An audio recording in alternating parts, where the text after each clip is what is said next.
Bonjour la famille, j'espère que vous allez bien et que tout se passe bien de votre côté. Moi, ça va super bien. Je suis Amy Somb, fondatrice du cabinet Grace Investissement et du programme de coaching Lift. Vous êtes sur ma chaîne YouTube. Si vous n'êtes pas encore abonné, vous pouvez le faire et activer la cloche pour ne plus rater mes prochaines vidéos. Aujourd'hui, j'ai envie d'essayer quelque chose. La première partie de la vidéo, je vais la faire en français. La deuxième partie, je vais la faire en Wolof. Donc aujourd'hui, j'avais vraiment envie de partager avec vous sur un sujet que je constate très souvent et j'avais vraiment envie que vous puissiez en tout cas avoir des pistes, en tout cas si jamais ça vous arrive, que vous puissiez avoir des pistes d'amélioration ou tout simplement des signaux d'alerte pour changer ou pour corriger votre comportement. Parce que oui, je le constate très souvent, on va dans des services ou même dans la vie de manière générale, on voit des gens travailler, mais de loin, quand on les regarde, on voit que vraiment ces personnes ne sont pas du tout heureuses dans leur travail.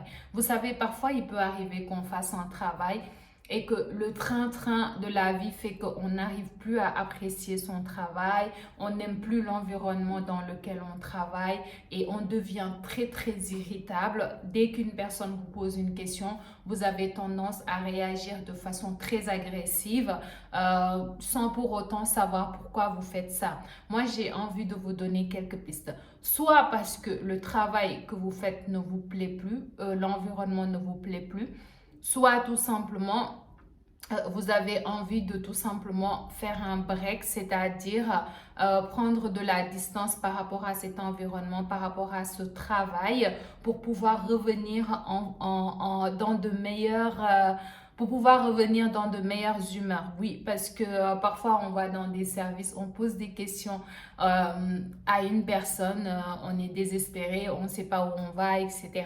Et la personne peut répondre de façon très très agressive alors que vous, au départ, votre question n'avait absolument aucun but de l'agresser ou de l'irriter ou quoi que ce soit.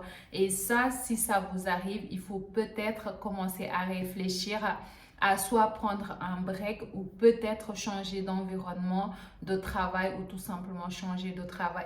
Parce que oui, quand on fait un travail et que le travail ne nous plaît plus, ça ne sert à rien d'insister là-dedans. On peut tout à fait trouver autre chose qui nous motive beaucoup plus et qu'on peut faire avec beaucoup plus de joie. Parce que quand on fait quelque chose et qu'il n'y a pas la joie, vraiment, on aura du mal à avancer là-dedans et j'avais envie vraiment de partager ça avec vous parce que je le constate beaucoup et parfois on voit des gens qui font leur travail mais qui le font avec tellement de plaisir, même quand on leur pose des questions, elles vont tellement aider plus que ce qui est dans leur prérogative et ça fait hyper plaisir et j'avais juste envie d'attirer votre attention là-dessus parce que ça peut être soit un manque de formation, ça peut être aussi soit parce que tout simplement, comme je l'ai dit tout à l'heure, que vous êtes saturé, vous en avez un peu assez de votre environnement de travail et de votre travail.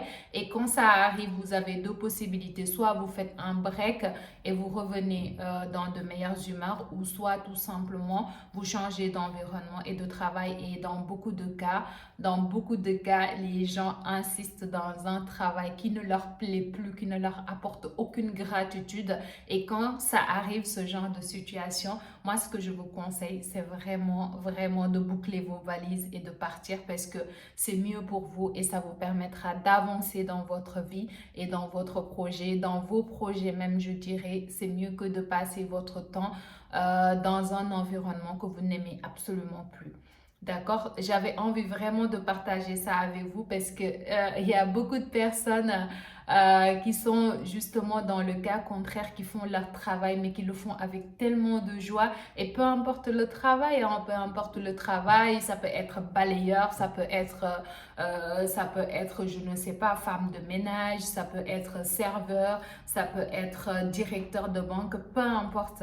On voit parfois des gens qui font leur travail, mais limite, ça vous inspire parce que tellement ces personnes font leur travail avec tellement de joie voilà, que ça vous donne juste envie voilà, de les connaître, de les côtoyer, etc. Oui, et parfois aussi, il faut pas se sentir coupable. Quand on en a assez, il faut juste faire un break parce que même moi qui vous parle, ça m'arrive tout simplement enfin voilà, d'arriver à un point où je sens que voilà, j'ai envie de tout boucler et de ne plus réfléchir à mon travail, de prendre de la distance par rapport à mon travail. Et ça, je le fais très souvent. Et moi, c'est une clé que j'ai trouvée depuis, on va dire, quelque temps. Parce que le piège quand on est entrepreneur, c'est devenir esclave de son projet ou devenir esclave de son entreprise où on passe énormément de temps, on passe 7 jours sur 7, 24 heures sur 24 sur son projet, sur son travail. Je l'ai déjà fait et je le fais toujours, mais par moment, quand j'arrive à ce déclic où vraiment je commence à en avoir la tête gros, j'arrête tout, je boucle tout, même si, enfin voilà, j'ai des mails à répondre, etc. J'essaie de faire le minimum possible pour m'aérer la tête. Et je vous conseille la même chose parce que ça ne sert absolument à rien d'être esclave de votre projet ou d'être esclave de votre entreprise. Il faut vraiment avoir du recul par rapport à tout ça pour pouvoir réfléchir et en même temps pour pouvoir le faire avec beaucoup de joie, beaucoup de bonheur, etc. D'accord? Donc ça, c'était la première partie.